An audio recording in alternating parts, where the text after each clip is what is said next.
Եվրոպական խորհրդանի մեծարգո նախագահ Նիկոլ Փաշինյանի վերջին հայտարարությունները նախ Եվրոպայում, ապա Երևանում քաղաքական բանավեճերի նորալիք են բարձրացրել։ Շատերն են Հայաստանում հարցնում, թե երբ Հայաստանը կդառնա Եվրոպական միության անդամ։ Մեր պատասխանը հստակ է։ Որևէ երկիր առանց Եվրոպական միության չափանիշներին համապատասխանելու չի կարող դառնալ Եվրամիության անդամ։ Հայաստանի եվրոպական ուղղությունը շարունակում է մնալ իշխանությունների քաղաքական օրակարգում։ Ազգային ժողովի պատգամավոր Աննա Մկրտչյանը կարծում է, այս նպատակին հասնելու համար իշխող քաղաքական ուժը պատրաստ է ճկել ու ձևախեղել Հայաստանն ու ազգային արժեքները, որքան Եմեն պահանջի։ Առանց որևէ սահմանափակման դա կլինի հողային զիջումներ, անունը կդնի թրիփ, դա կլինի պատմության, հավատքի, կրոնի, ժողովրդի ազատությունների հետ կապված,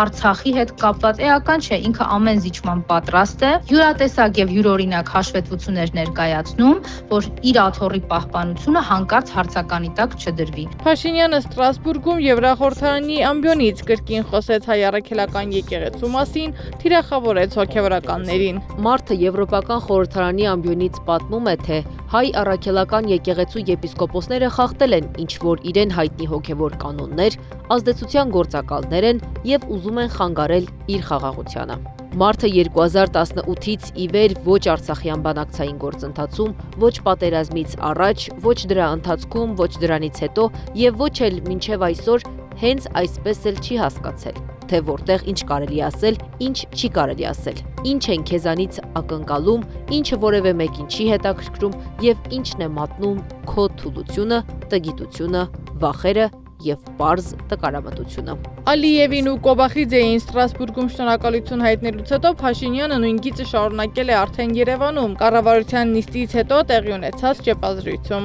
Ես այնօր գնացել եմ պատարագի եւ բանից հնչում է։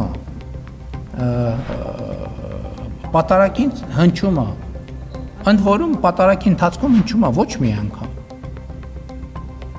Արցախի հանրապետությունը դա չի նշանակում։ Այդ նշանակում է պատերազմի կոչ։ Եվրախորհրդարանում հնչեցրած ելույթը նախկին վարչապետ Խոսրով Հարությունյանը զեկուցագրի է նմանեցնում։ Thank you. Nice, wonderful. Նրա խոսքով Փաշինյանը եվրոպացի գործընկերներին փաստացի զեկուցում էր, որ իշխանությունը պահպանելու համար պատրաստ է չխնայել ոչինչ։ Դա իր նախընտրական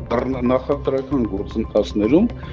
անդիմադիր ուժերի ներկայությամբ բռնարարքներ ներկայացնելու հայտ էր, տեղեկացնում էր իր եվրոպացի գործընկերներին, այն եվրոպացիներին, որոնք ընդհանրապես լռում են մարդու իրավունքների, կոպիտ տարբեր երկրներում, կոպիտ խախտումների պարագաներում։ Արցախի թեման սակայն այս օրերին իշխանության հայտարարություններում հնչում է ոչ միայն եկեղեցու համատեքստում։ Կառավարության նիստից հետո Փաշինյանը հայտարարել է, որ ապագա սահմանադրությունը անկախության հռչակագրին հղում չի անելու։ Եվ սա կոչվում է հրանցում է որպես խաղաղություն։ Սա է խաղաղությունը։ Իհարկե, պարկել, ստորանալ, ծնկաչոք մնալ, չերևալ հանգարցակի։ Այդ գնով խաղաղությունը ոչ արժանապատիվ մեզ հայերից պետք չէ։ Սա չի նշանակում, ես կողմ եմ պատերազմին։ Ես ասում եմ, կա արժանապատիվ խաղաղություն հաստատելու, այդ թվում նաև միջազգային հանրության աջակցությամբ եւ միջազգային իրավունքի օգտագործմամբ։ Ռեալ հնարավորություններ։ Միևնույն ժամանակ վարչապետը խոսել է նաև վերջին շրջանում լայն արձագանք ստացած մեկ այլ որոշման մասին։ Փաշինյանը հայտարարել է, որ հենց իր որոշմամբ է աշխատանքից ազատվել Հայոց ցեղասպանության թանգարան ինստիտուտի տնօրենը։ Մասնագետները վստահեցնում են, փորձում են ընտրությունից առաջ վախի մթնոլորտ ստեղծել։ Պարզապես հաշվանդալում են հանգամանքը, որ ընտրությունները մոտենում են, ինքը փորձելու է մարդկանց վախեցնել, որ եթե ինքը չլինի իշխանության, ապա կլինի պատերազմ, ինքը հենց այդ տրամաբանությամբ կփաթեթ սկսել է իր նախընտրական արշավը։ Եվ Եվրոպայում իր ելույթները, եւ կառավարության նիստի ժամանակվա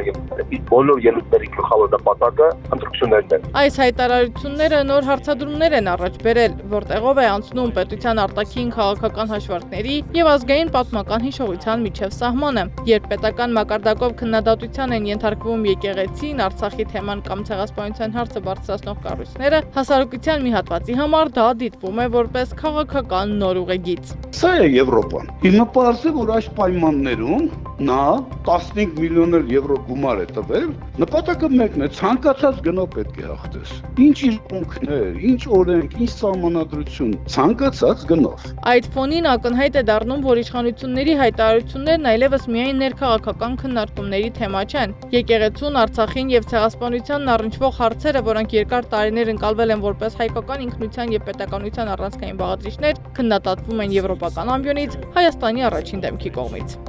Սադամ Ակաջյան, Աշոտ Բարբարյան, ABC Media։